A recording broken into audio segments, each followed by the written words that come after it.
La vie en trois lettres, le journal en trois titres sur Canal 3 Bénin. Mesdames, Messieurs, bonsoir. Voici le sommaire de cette édition. L'actualité nationale avec le gouvernail qui a changé de main ce matin à la mairie de Djougou.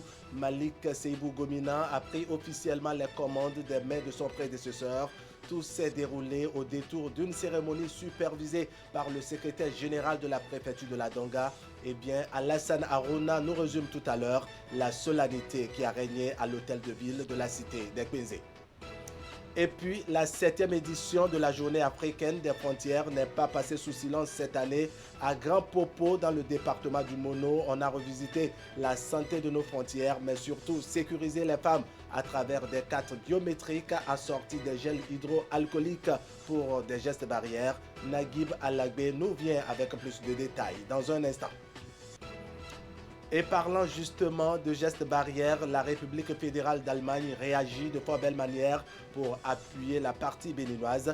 Des matériels d'hygiène et de protection pour faire face au coronavirus ont été transmis au président de l'Association nationale des communes du Bénin.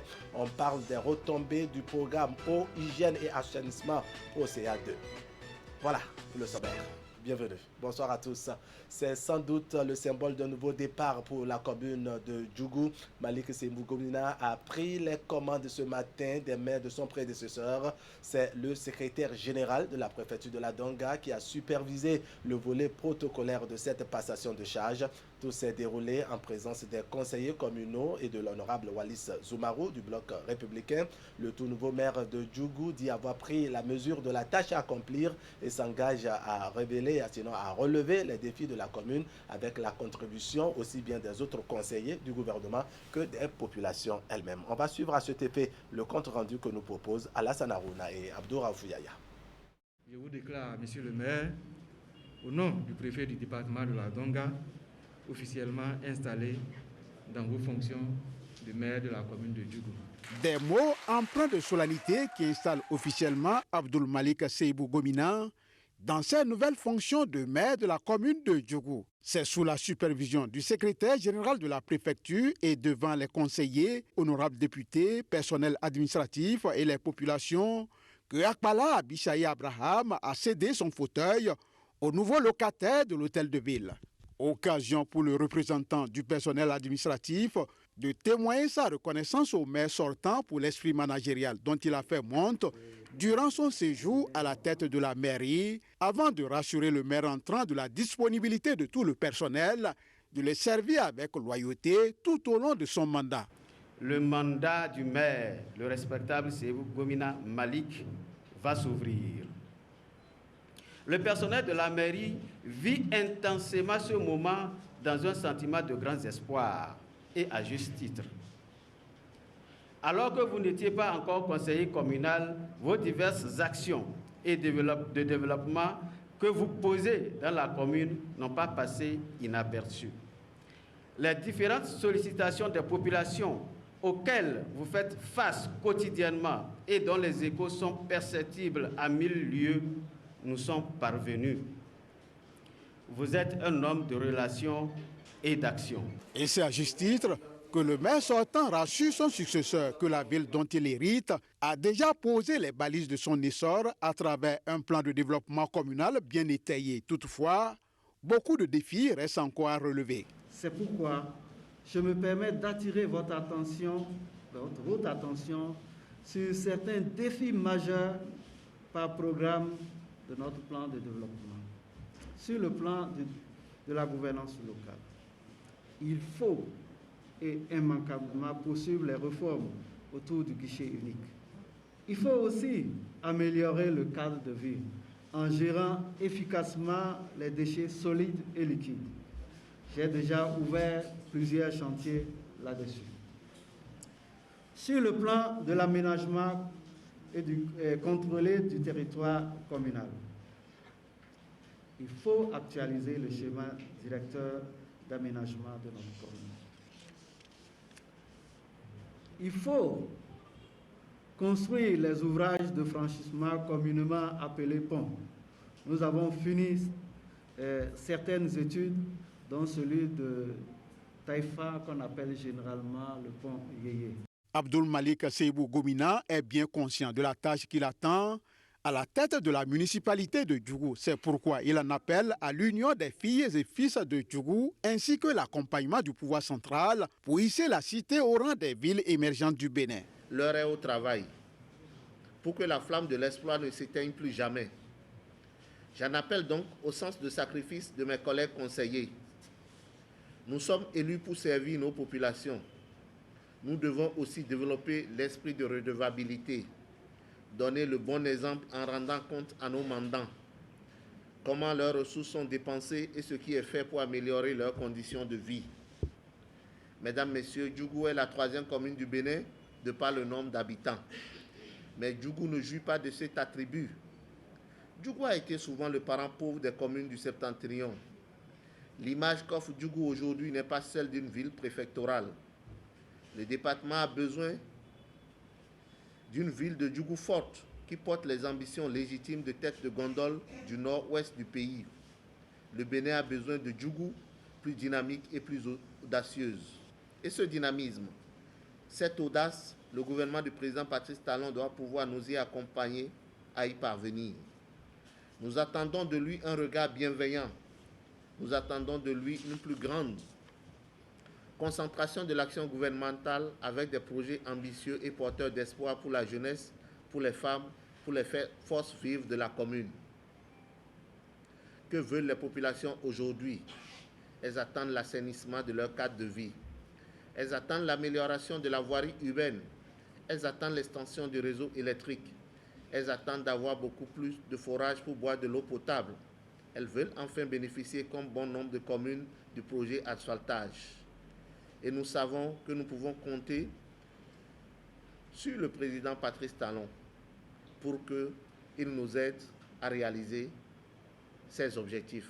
Mais Talon est le président de tous les Béninois. Et ici, nous sommes une commune sur les 77. Nous-mêmes, nous devons faire les sacrifices nécessaires. Nous devions travailler, comme on le dit, pour amener déjà la jarre au niveau du genou pour qu'on nous aide à porter la jarre. Cela veut dire quoi? C'est que nous appelons au sacrifice de nos populations. Nos populations veulent avoir du beau, du bien, mais elles doivent en payer aussi le prix.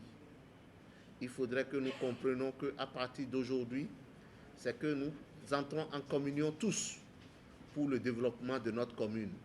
À peine a-t-elle pris les rênes de la cité des Pétoni, Nyoraya Takora, que le nouveau locataire de l'hôtel de ville est descendu dans les rues du 2e et du 3e arrondissement pour constater de visu le niveau de dégradation des ouvrages et l'insalubrité dans laquelle végètent les populations des quartiers Tintimbongo et de Baparapé.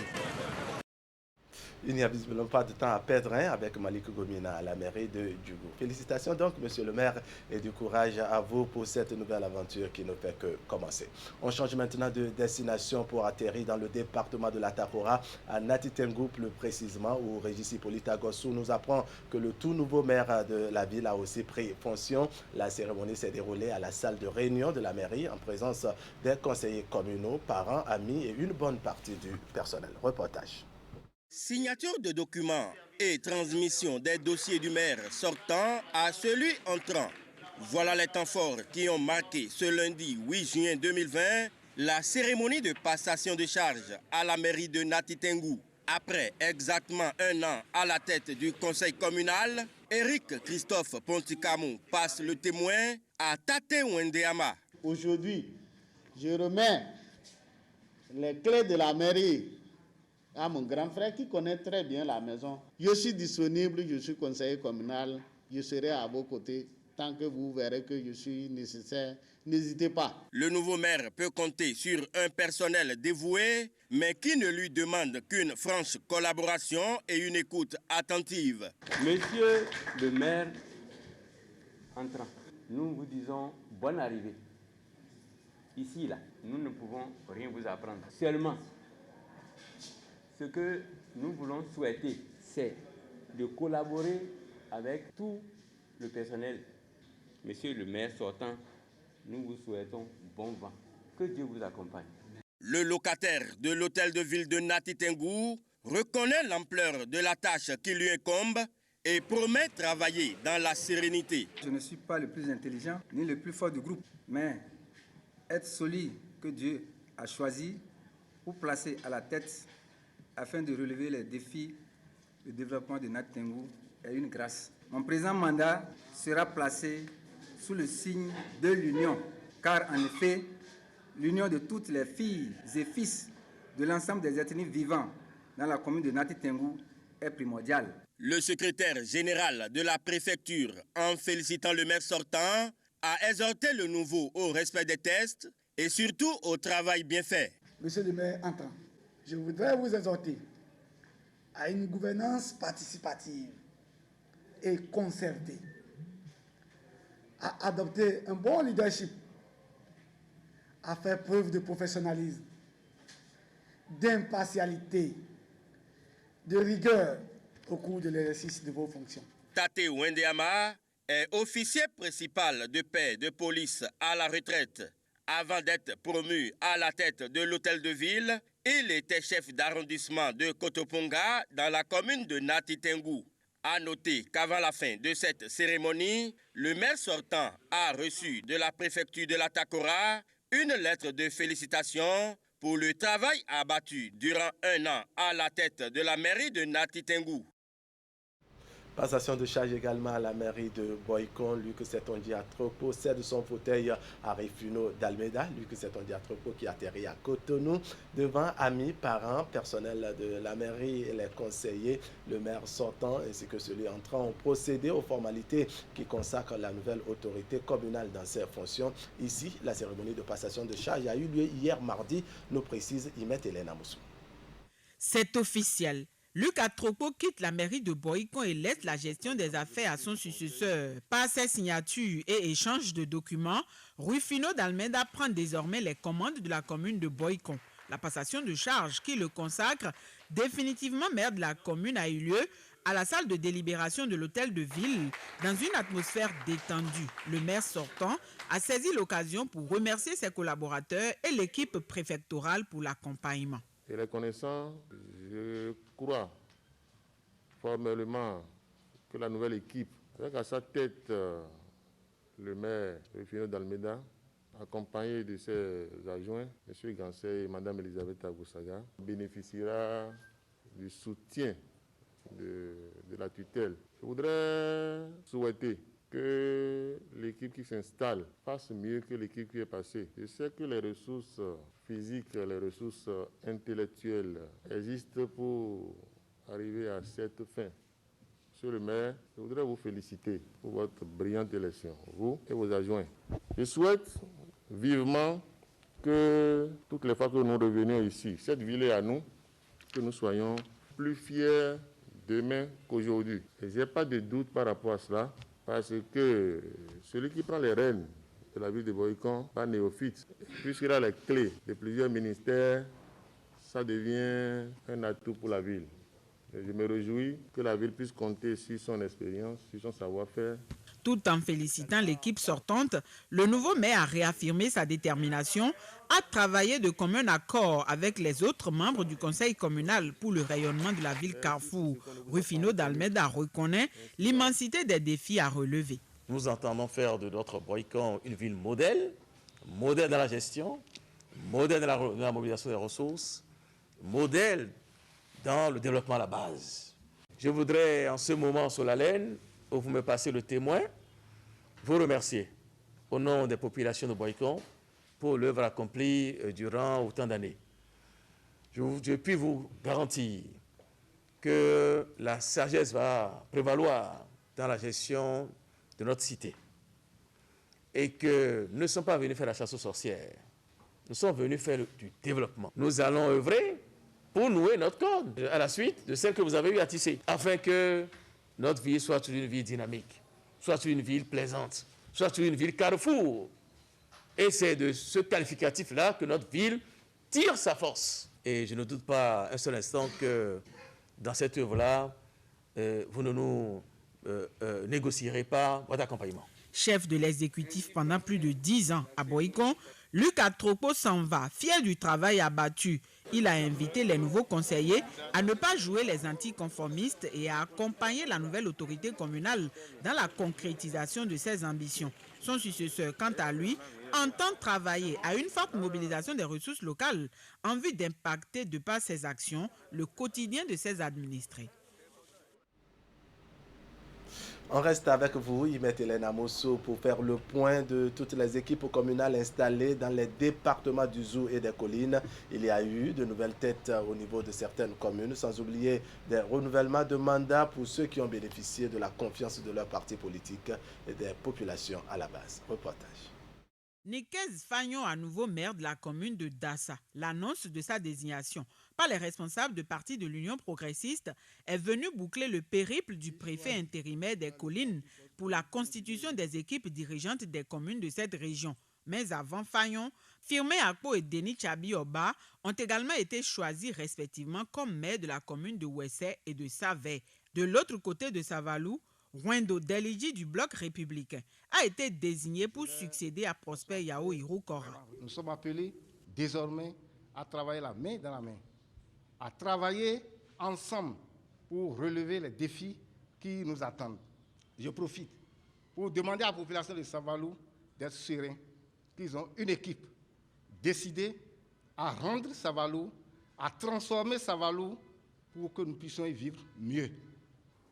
Je suis très ému de me voir dans la continuité de la mission qu'avec beaucoup d'autres, nous avions commencé il y a 5 ans, dans un processus de développement durable qui va continuer à être caractérisé par la prédominance, la primauté de l'éradication de la pauvreté.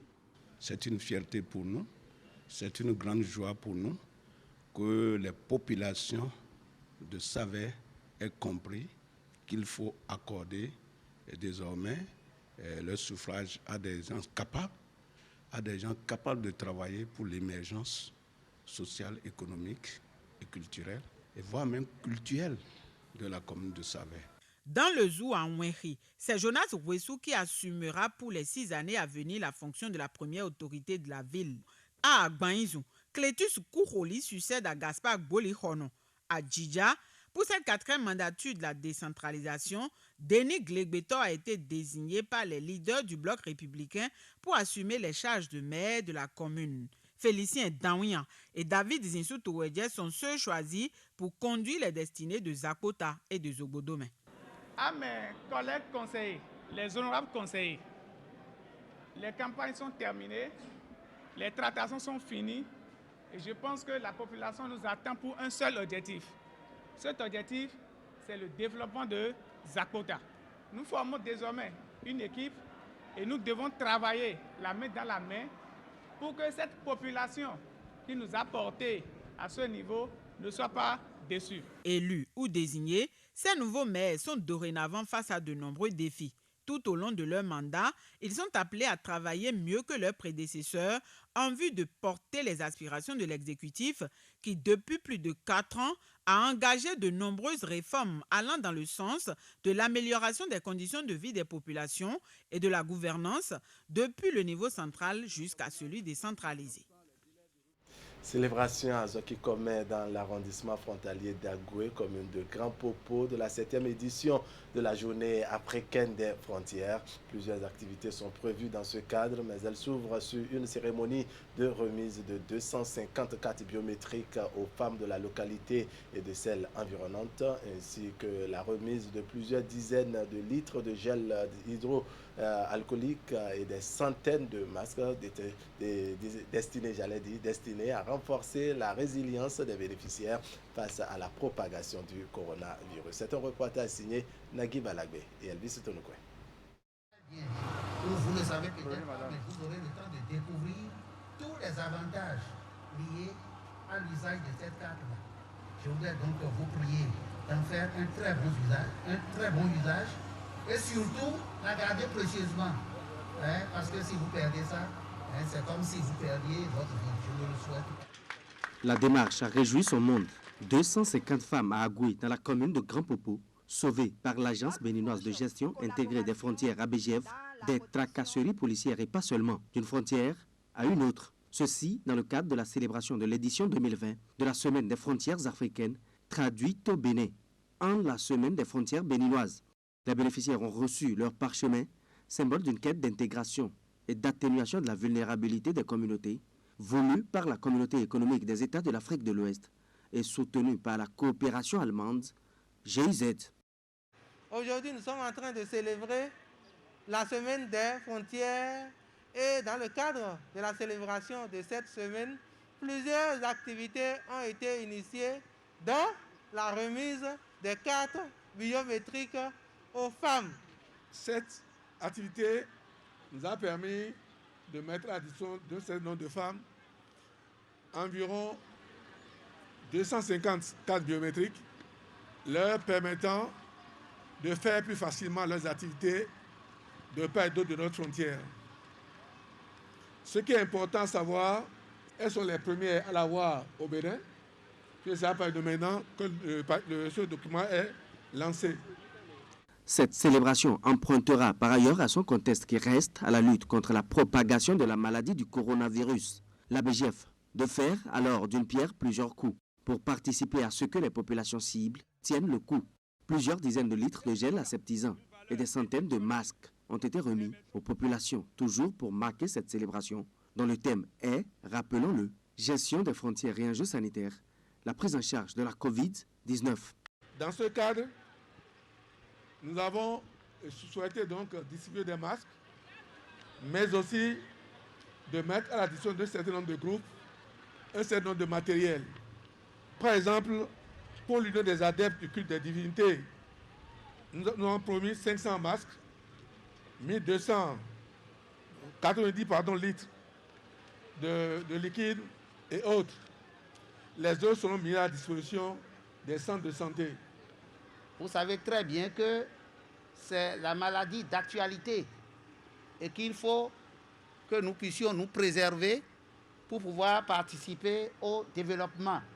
Parce qu'on ne peut pas développer un pays si on est malade. À Gouy, donc, pour ouvrir le bal d'une semaine riche en activités, étant donné qu'il est prévu plusieurs autres similaires dans nombre de zones frontalières. Les activités ont repris de plus belle depuis quelques jours dans le secteur du transport au Bénin. Une reprise sous condition du respect des mesures barrières pour éviter la propagation du coronavirus. Conséquence, hausse des prix du transport au niveau des compagnies et même des gares routières. Un casse-tête donc pour les voyageurs. Dans cette enquête réalisée par Teddy Goudalo, vous allez suivre les raisons qui motivent cette majoration des montants. On pointe du doigt les charges fixes et variables qui seraient à la base. L'enquête est réalisée ici et présentée par Assiambon Kaï Assiambon. Ils sont désormais autorisés à reprendre leurs activités après plus de 2 mois de trêve pour cause de coronavirus. Les acteurs du secteur transport peuvent donc assurer le déplacement des personnes en toute quiétude, comme l'a ordonné le Conseil des ministres du 27 mai dernier, mais à des conditions bien précises pour éviter la propagation de la Covid-19. La décision gouvernementale vient ainsi assouplir les mesures en vigueur et est saluée par les concernés. On a repris Koussa, mais c'est déjà quand même bien qu'on ait repris. Avoir les coups de téléphone que je reçois chaque jour, vraiment c'est une fierté pour nous et on dit merci beaucoup au gouvernement. Pour cette reprise, les différentes compagnies de transport ont pris les dispositions nécessaires pour assurer une bonne sécurité sanitaire aux voyageurs. Seuls les sièges couverts sont occupés par des passagers, à raison d'un passager pour 2 sièges. Le second siège, on a mis attention Covid, qui signifie que personne d'autre n'a le droit de s'y asseoir. Au-delà du respect de la distanciation sociale, il est impératif pour les passagers de se faire désinfecter les mains avant l'accès au bus. On m'a fait laver les mains et on m'a dit de porter mon cache-nez forcé. Avant, dans l'embarquement, tous les passagers doivent porter les cache-nez. Et quand ils rentrent dans les bus, il y a le gel qu'on a exigé tous les chauffeurs, les conducteurs qui passent par ici, ils ont le gel. Un véhicule qui veut charger, le chauffeur, le responsable du parc doit contrôler si les gens leur cache-nez. À côté de toutes ces dispositions, le nouveau tarif du transport constitue un casse-tête pour les voyageurs. Il faudra débourser une somme que les clients qualifient de colossale pour pouvoir bénéficier des services des compagnies de transport. Ceci où je paie 9 000, c'était à 5 500 là. Les tarifs sont disparates d'une société de transport à une autre, quoi. Et maintenant, on a l'impression que chacun fait selon ce qu'il veut, quoi. La situation n'incombe pas aux responsables de transport, disent-ils. Ils pointent du doigt les différentes charges variables et fixes auxquelles ils font face. Un manque à gagner pour ces derniers qui, bon gré mal gré, font le job. Dans les mesures, on ne nous autorise plus à charger les bus comme avant. Nous devons occuper les bus à 40% ou 50%, ça dépend du type de bus. Donc du coup, nous sommes à moitié remplis. Nous sommes obligés de les diviser par le nombre de sièges qui nous restent. Et c'est ça qui donne les prix que vous observez sur le marché. Quand on prend 18 personnes fois 500, vous voyez ce que ça fait. Maintenant, ils ont augmenté que 200. Normalement, on doit doubler. Mais si on double, les clients ne pourraient pas accepter compte tenu de ce que nous vivons. Donc, ils ont augmenté que 200 francs. C'est une perte énorme pour les conducteurs que nous sommes. Les acteurs des différentes compagnies rencontrées ne désespèrent tout de même pas. Ils appellent les voyageurs au calme et s'engagent à trouver la formule adéquate pour un allègement des ressources pour le bonheur des deux parties. C'est une période d'essai. Nous allons essayer d'abord voir ce que ça va donner. Et après 1-2 semaines, nous allons maintenant nous asseoir et essayer d'harmoniser les prix. Par rapport à l'État central, nous avons déposé quand même quelques doléances comme mesure d'accompagnement, ce qui pouvait nous permettre de fonctionner, ce qui pouvait nous permettre aussi d'essayer de trouver le bon milieu des prix pour pouvoir permettre aux populations de se déplacer. Je leur demandais de la patience, du courage. Nous allons faire un effort pour que les choses rentrent dans l'ordre. En attendant une harmonisation des prix du transport, les voyageurs sont donc invités à cultiver l'esprit de tolérance et surtout de collaboration avec les acteurs du secteur transport. Il est à souligner que les voyages à l'extérieur du pays sont momentanément interrompus pour cause de la fermeture des frontières.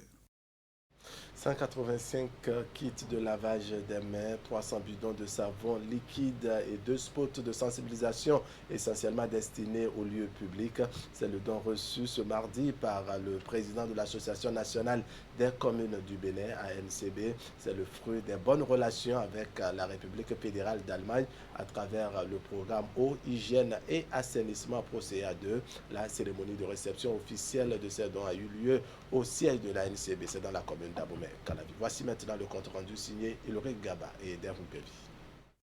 En apposant sa signature sur le parapheur, Luc Satondiatropo réceptionne officiellement le lot de kits de lavage des mains gracieusement offert aux communes. C'est un don de la coopération allemande à travers le programme Eau, Hygiène et Assainissement ProCA2.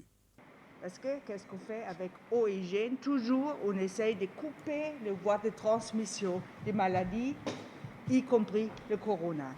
Donc, on a vraiment un sujet réel et on remercie, je remercie beaucoup l'ANCB aussi pour son engagement d'être en appui des communes pour des dispositifs de lavage de mains.